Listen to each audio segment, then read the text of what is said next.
My Rugby Life, Episode 9: The Newfound Independence. At just 16 years old, I officially moved out of my home. Well, from Monday to Friday, anyway. My mum was absolutely amazing during this transition.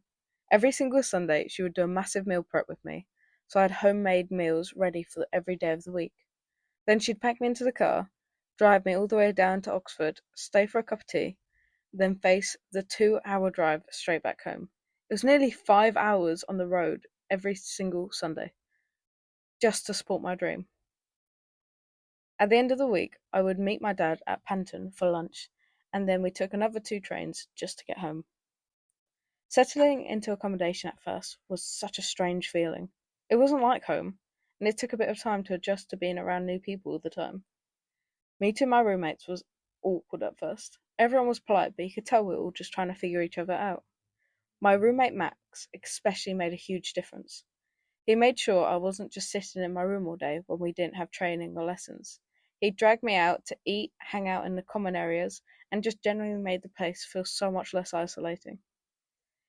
It always had this weird feeling of being halfway between a home and a hotel. I was technically living there during the week, but it never really felt like my place. Everything felt temporary in a way, like unpacking just enough to function, but not fully making it feel personal. It wasn't uncomfortable, just strange. The schedule itself was pretty intense. Mondays were a brutal double session, heavy gym in the morning, followed by high intensity rugby session in the afternoon. Tuesdays were dedicated to schoolwork. Wednesdays brought another double session, gym and rugby. Thursdays were back in the classroom, and Fridays finished with one last double session in the morning, wrapping it up around midday so I could catch my trains. When I first arrived, the head coach was Pat. She had originally interviewed me. We got on incredibly well, but she had landed an amazing job opportunity with Harlequins and moved on within the first few weeks.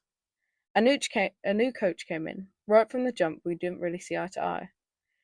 We didn't click nearly as well as I did with Pat, unfortunately. Despite the coaching shift, things on the pitch were going really well. As a first year, I was initially placed in the development squad, which was completely standard, since the top tier A squad were mostly made up of experienced second years. But if you know anything about me, you already know I wasn't content staying there. I already had my eyes firmly set on stepping up. Check in the next week's episode 10 to see exactly how I plan to make that jump. See you then.